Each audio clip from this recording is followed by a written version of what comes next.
as you probably can see today, I have found most of or all of my floss.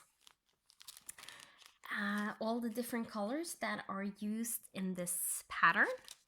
And the pattern is, of course, Raccoon Cabin.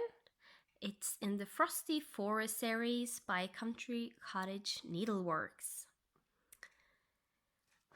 So, today I have found my little notebook where I have written down my tags. So I have them available if I need. There has been going on a lot of stuff, both free time and in the stitching world and so on. So I thought it might be a good time to find my tags. So I have something to talk about if the only thing on my mind is all the drama and I don't want to do the drama here. This is a fun series with a lovely whip that I truly love, and it's it's almost a shame that it's an A to C stitch with me, because it means I can't stitch on it whenever I want. I have the time to stitch when doing it, but at the same time I love it, and it makes me always want to film, even though sometimes I don't have the time. There has been 2 weeks where I haven't talked to you guys, but now I am back and I hope to get in some good videos, and hopefully in May finish this. But you will, if I finish it in May, you will probably not see it before, I'm guessing, June, July, something around there, because there is still a fair bit to do. If you're new, then welcome. If you're returning, then thank you so much for supporting me and this stitch with me, this little series I have going on. If you are new, or if you have been following along but not from the beginning, if you go to the beginning, I'm doing everything from scratch. So I think the only thing I haven't showed was directly when I measured out my fabric and where to start, but I explained how I did it.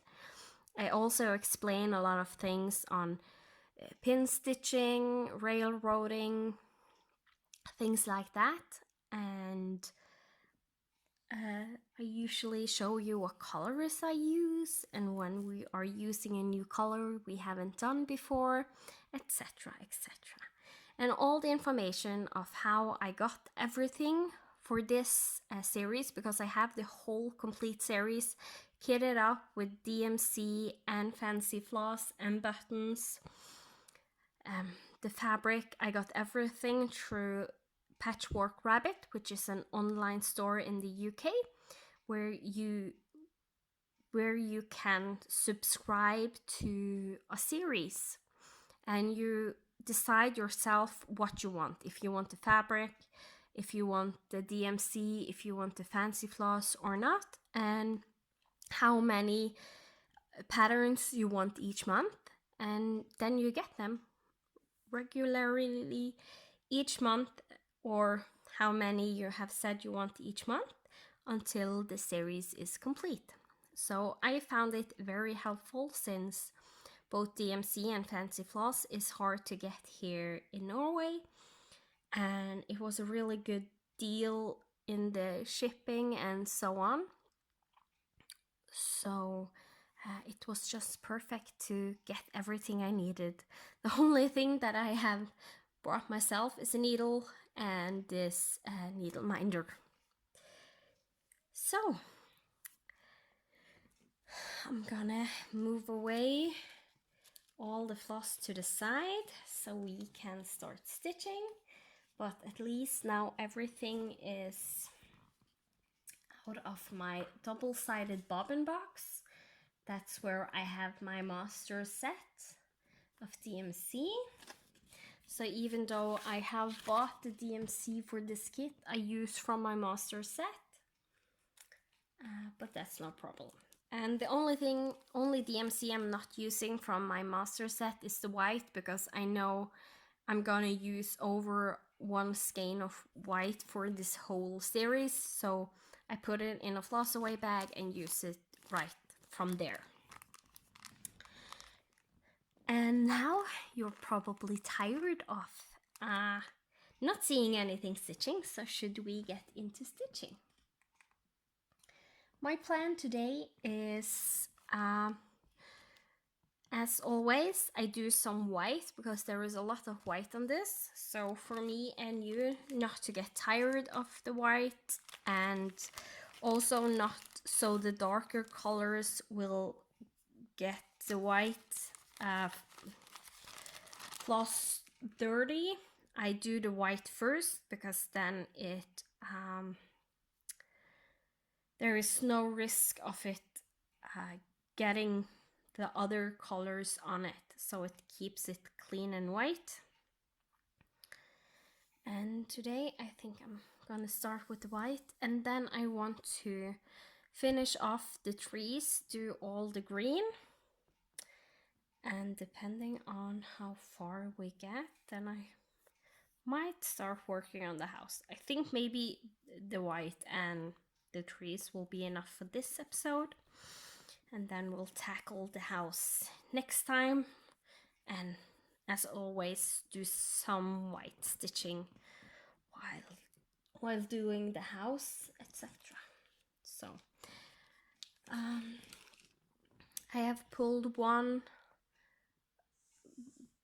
length of floss that is double the amount that I want, and I take, because I stitch 2 over 2, then I take the 2 ends together, which means at the other end there is a loop, because I use the loop method as much as I can when stitching.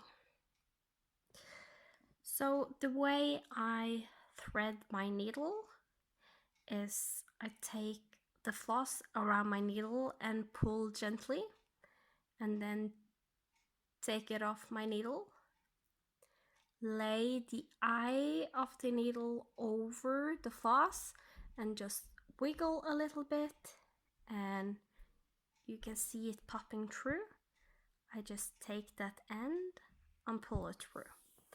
So no licking, no needle threader, I just do it by hand basically. So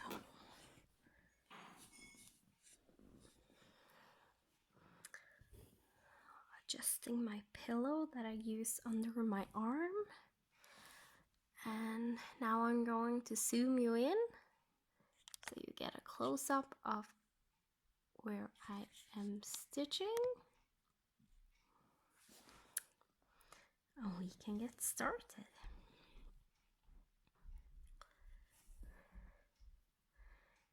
So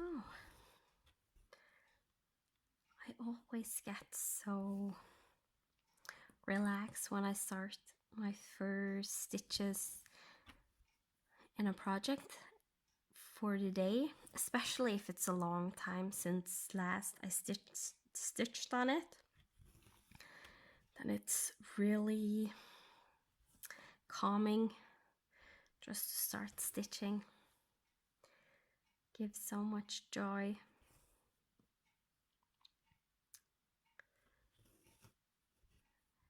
And as you most likely can see, I do stitch two-handed, and I'm one of those that have my dominant hand underneath and my non-dominant hand on top. I have tried to stitch the other way and I don't like it, and with the way my light is, where I had my light, it's better for me to do it this way, or else my hand will, if I had it the opposite way, that my dominant hand were on top, it would hide the light from the holes I was going down to, because the light is on my right side and I am my right hand is my dominant hand. So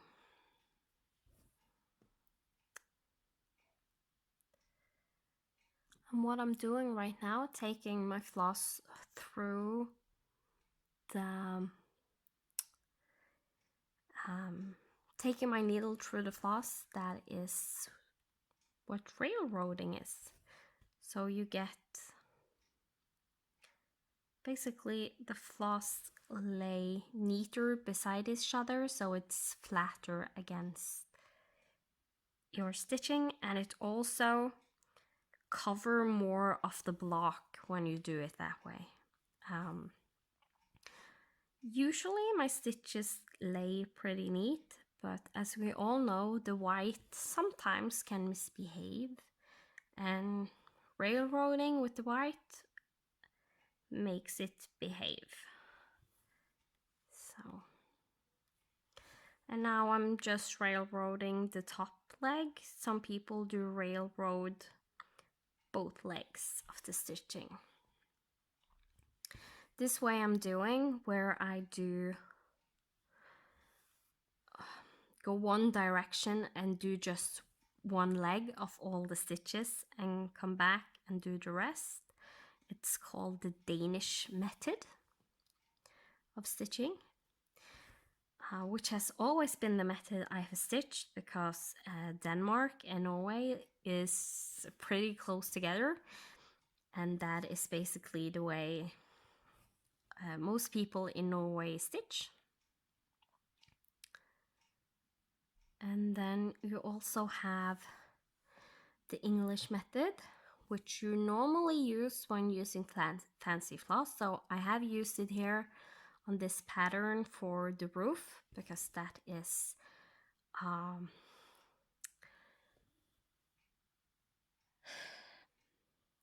it's one of the fancy floss,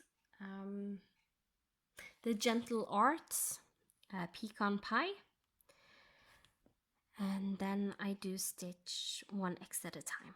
But you can also stitch it on this way, but you will get more stripy effect, plus the variation will be more subtle, and sometimes maybe the darker part of the floss will be underneath all the stitches and then the lighter on top, and then you really don't see the darker part of the floss.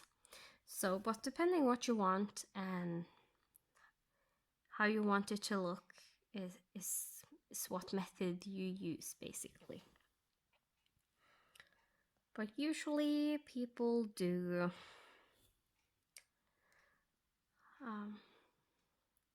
the English method when using fancy floss. And fancy floss is usually floss that is variegated and hand dyed. So more correctly, you mostly use the English method when you are using variegated floss. It's a more correct term, I think.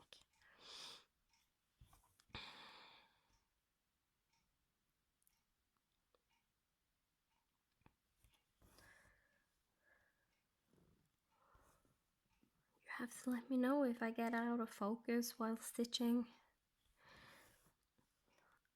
I have said I'm going to do all the stitching on camera, but in reality I sometimes have gotten out of the camera because I don't pay attention, because I need to stretch a little bit to be able to see what my camera is filming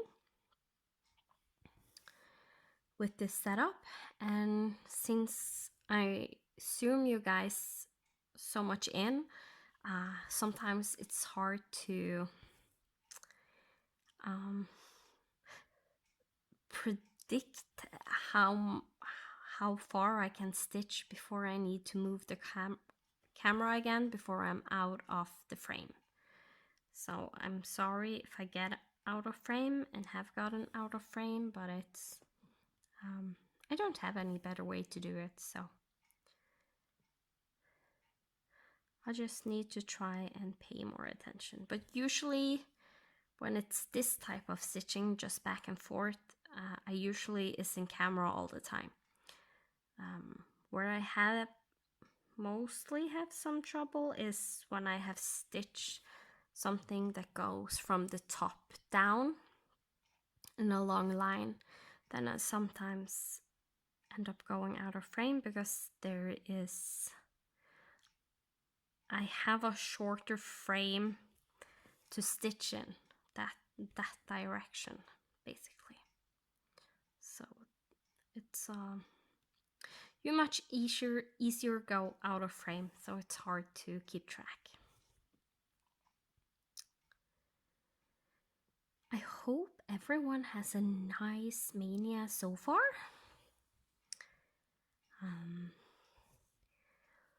For me, I have gotten one finish that I wanted to get, and when I also want to try and finish this in May, my Raccoon Cabin, not all 9 of the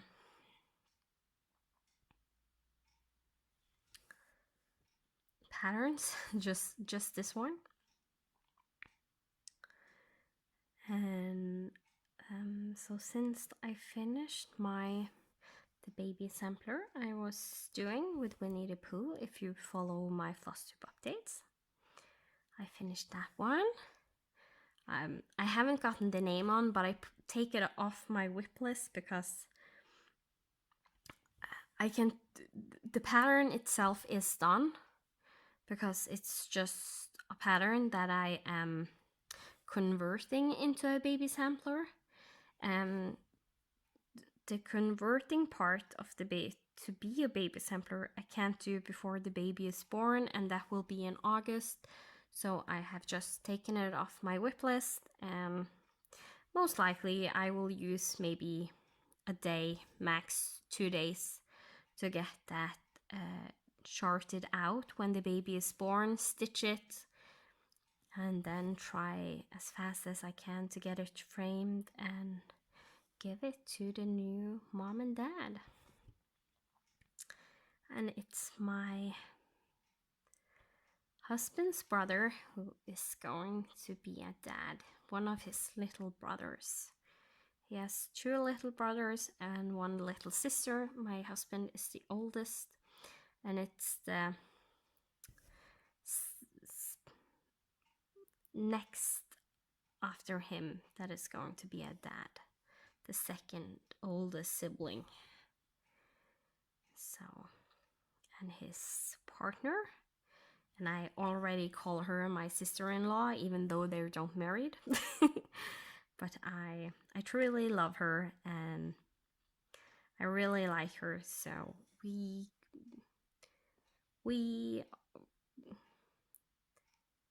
go good together. So that's nice. I did miss one of those legs. You probably saw it better than me, because this leg I did just a half. I made it a stitch instead of a full stitch, which basically I put it here in the middle instead of to the side where it's supposed to be. But there, all done. I usually tend to see those kinds of mistakes fairly fast, because this stitch looks wonky, and now that I'm railroading both legs,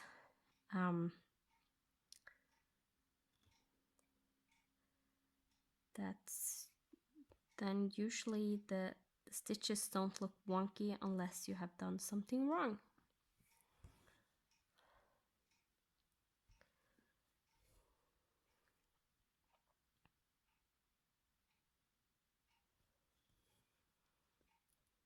And I don't have my easy guide needle today that I'm using because I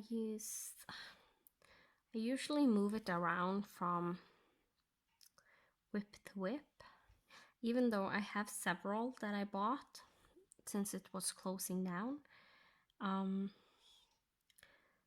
But I have never been fond of having multiple needles going around everywhere, so I usually just have a couple of needles that I have in my needle case, and I use those. And not all my patterns have one needle each, but this pattern has, and some of the ones I stitch on regularly and I know I'm going to stitch on more focused until finished, they usually get a needle. So it's always there, so it's also easier if I have some threads parked, like this brown over here that is just parked.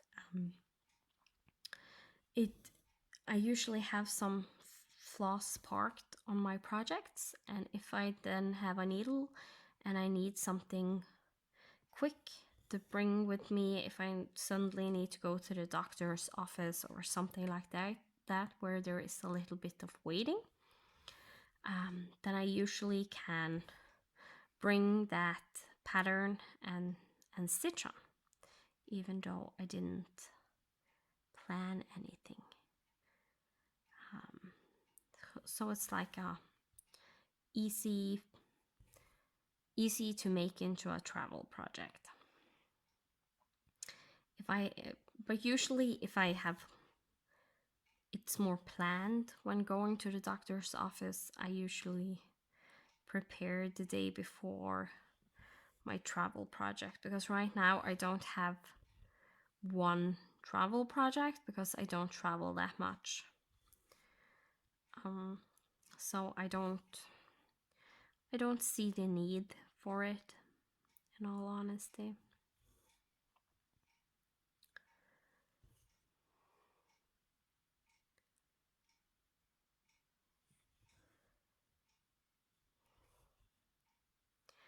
And if I don't have any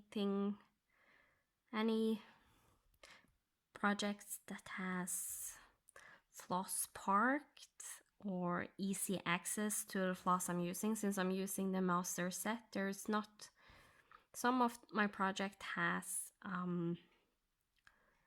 I use floss cards or floss organizers, so where I always keep maybe one length of floss of each of the colors I'm going to need, one length as in 6 strands, and sometimes I don't have that available in my projects and I don't have anything parked, then I really don't have anything for the more unprepared travel stitching, if I get anything, because sometimes I do. What call it more emergency travel projects. Then I have a bunch of mill kits, and I always have at least one I'm going to do each year, because I do one each year since I started FlossTube. I did one in December of 2017, the year I started FlossTube, just at the end of December. I think I started 30th or 29th, something like that. So in a way, I can track how many years I have been doing floss tube by seeing how many of the Mill Hill Kids Christmas ornaments I have.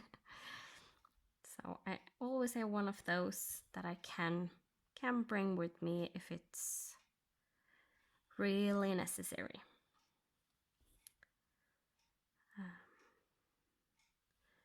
So those Mill Hill kits are really nice for if you just need something small when traveling.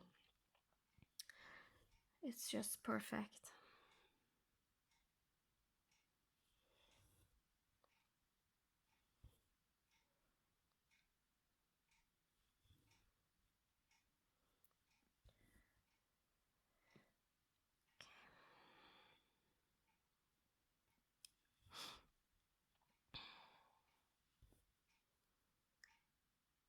So I hope your May is going fine so far. Stitch Mania. I would love to hear what kind of mania you are doing this year, because there are so many different types. You have the mania where you start 15 projects in 15 days. That was one of the more original ones because it started in 2015, I think. That's the reasoning behind the 15. I know some do 15 whips in all of May, so they do every other day a new start. Some do 19 new starts for 19 days since it's 2019. I don't know if anyone is doing it this year, but last year there was someone doing 50 new starts over 50 days. So they started a little bit before May and ended in June, I think. Sometime in June. So they got 50 new starts. And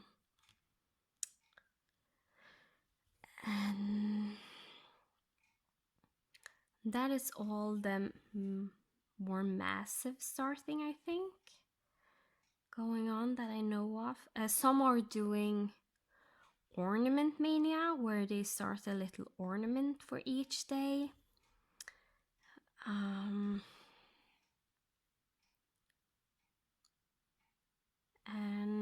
then you have monogamous mania, which is no, it's not really what I am doing, but in a way it is.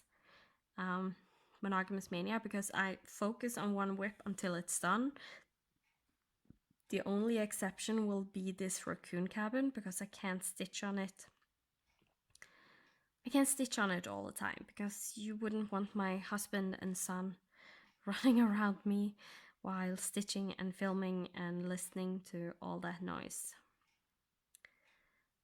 Because I like these videos to be more comfortable, relaxing videos, because that is what I like myself, so that is what I try to do.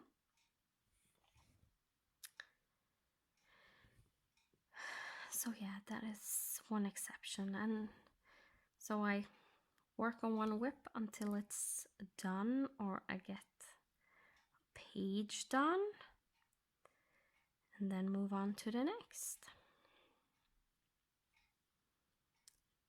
So, but if it was really monogamous mania, I wouldn't just stop with a page finish. So in reality, I am more doing finish mania. So I'm focusing on finishing whips, and I'm focusing on getting page finishes. And when that is done, I'm going to focus on goal finishes. When I have gotten everything that I really want to, I have set as a goal as I want to finish,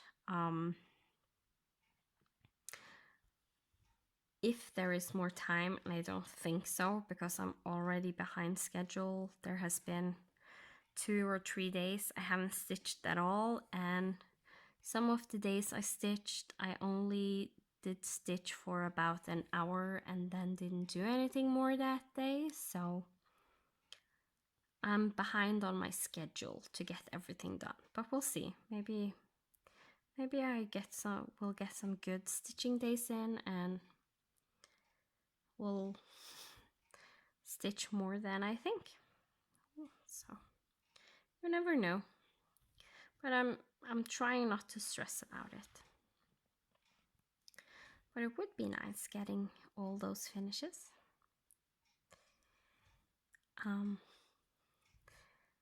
And also the reason I'm not stressing about it is because I am more of a progress stitcher. Yes, it's nice to get finishes.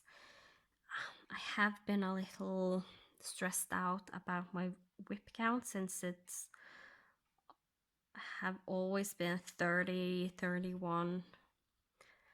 I never think I have been over 31 whips. But yeah, I don't like that. And I am really trying to bring that whip count down. But since I have so many full coverage projects, those really doesn't help.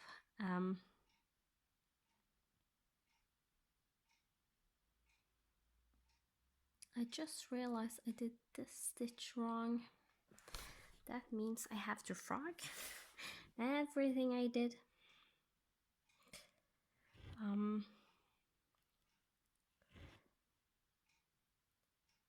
So yeah, I have a lot of full coverage project. I have a lot of bigger projects, so it's not like I'm going to say I want to be only having 5 whips. Because I know myself, I know I like to have different full coverage projects going. Like now this year I am actively working on My Lady and the Tiger and The Lion King. I also, one of my goals in May is to finish my Butterflies Galore. So yeah, but it has gotten a little overhand, and I'm thinking I need to get more on top of my full coverage projects, not having that many, but still there will be, I'm guessing between 5 or 10 would be my ideal full coverage project, so I can easily switch up a little bit, have a little diversity in what I am stitching for the full coverage fanatics group.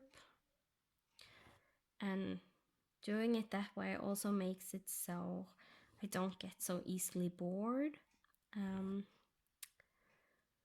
I am also planning on trying to have, now I mostly have Heaven and Earth Designs as full coverage projects, but I do want to have a little more variation in what types of full coverage I am, what company full coverage projects I am having. So because I have a bunch of Tilton Crafts patterns, like a bunch, and I have none so far at the go. I haven't started a single one. So I want to get some of, at least one of those started, maybe 2.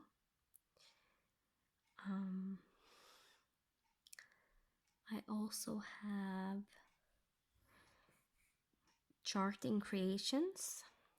I have 1 so far from there, and I have multiple more in my wish list and pain-free crafts, gecko rouge,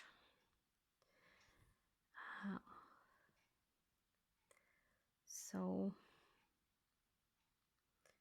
I also have some artsy, but I only have the freebies, and I have downloaded the freebies, so I have them, but I don't know, and I don't always download them. I just have some here and there if I like them enough that I do download them. I don't always check each every other week, because I think it's every other week there is new freebie or 2 new freebies you can choose from.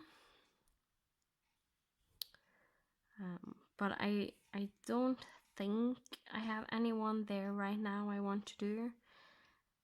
I have some donut stitch.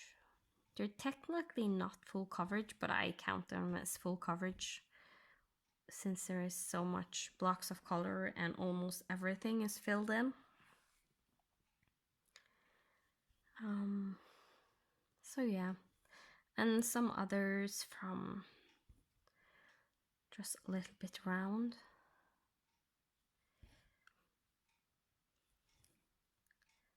So there's a lot of full different companies I have with full coverage, and I would like to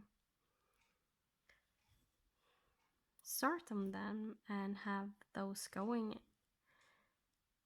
So yeah, I'm guessing in the end I probably want to have somewhere between 5 or 10 full coverage project going. But we'll see. Maybe next month I have changed my mind and want to be down at 3 full coverage at a time. Maybe less, maybe more. We'll see. But in all honesty, my ideal whip count for just full coverage, I think I found was 4 or 5. So I always can have a smaller full coverage going, like my SK Butterflies Galore. The Lion King isn't really that big. Santa's Secret by Dimensions kit isn't that big, so have some of the ones with smaller whip count, and then have more a medium-sized one, like my QS Huggable was a medium-sized one. I think I also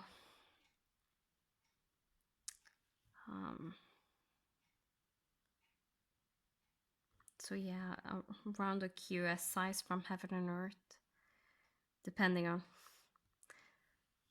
from those original QS picture sizes. And then a medium to a larger one.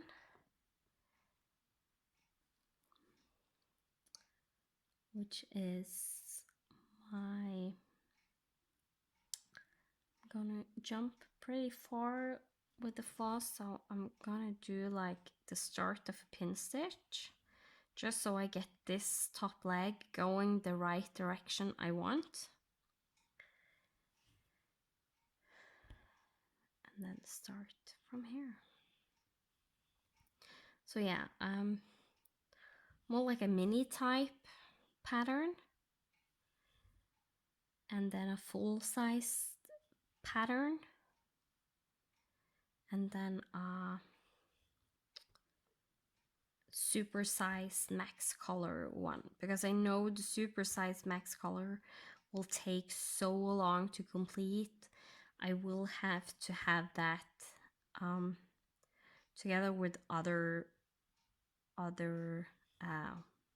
full coverage whips, so I don't always stitch on just the big one.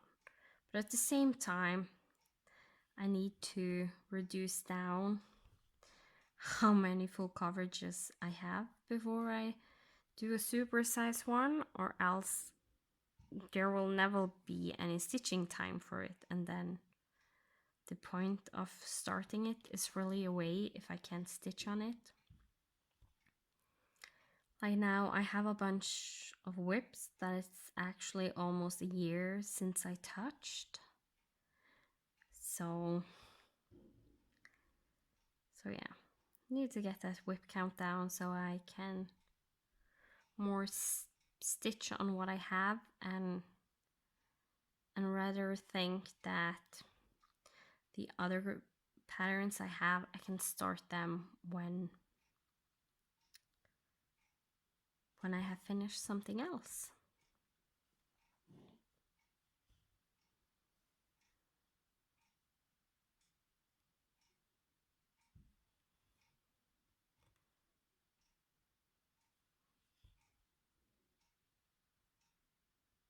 Now I think we are closing in.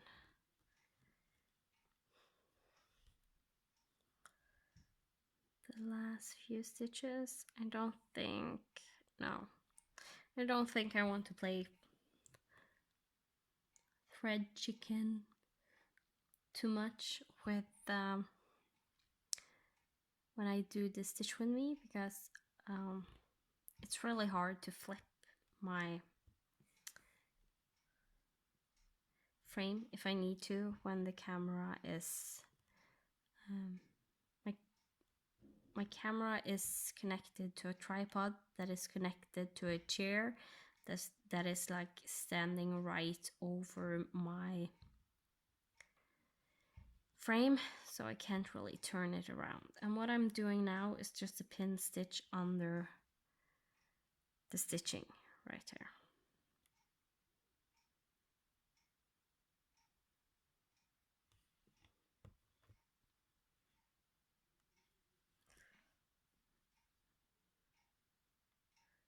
Apparently I'm not paying too much attention.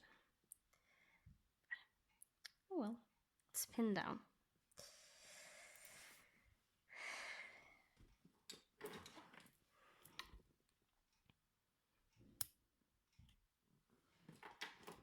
So that's so far.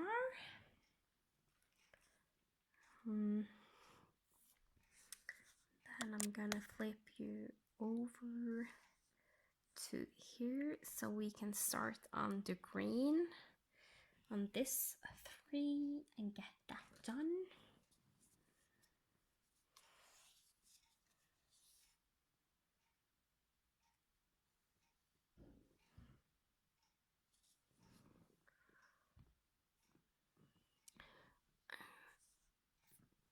So I'm missing, let me see.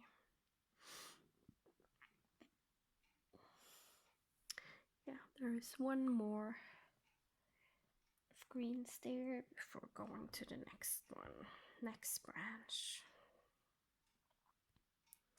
Again, the loop method, this is just a leftover floss that was on my bobbin, because as you can see, if I have a length I have used that I cut off, I fold it in half and lay it over the hole and just wrap it around the bobbin so I can use this the next time I'm stitching, so I don't waste long lengths of floss. Actually, I don't waste almost anything, because even the smaller lengths I sometimes keep just because they fit perfectly if you have just this one stitch you're doing when doing full coverage, this one confetti stitch or ninja stitch, or I've seen so many people call it different things. I call them ninja stitches normally, if it's just one stitch that it's nowhere else in near vicinity of that color. And those tiny small lengths are perfect for that.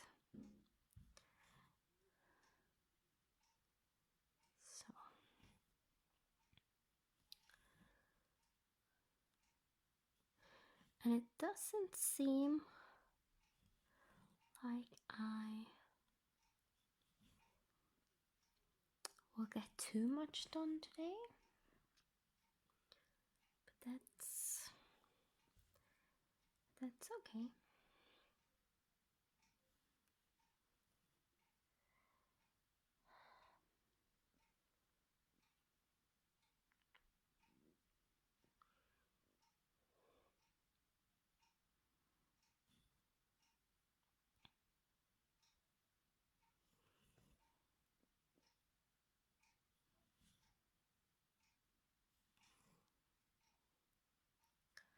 No, I don't remember how I did these branches the last time, or this green part of the branches last time, because I had a really good technique, or not last time, but last time I stitched these.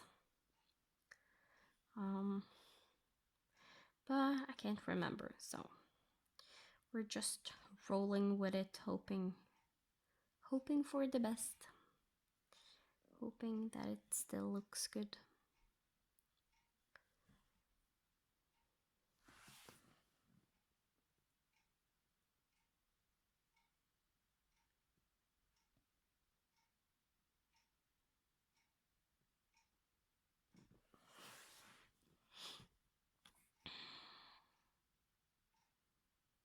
Actually, I think this length was a shorter length, so I'm gonna end it before I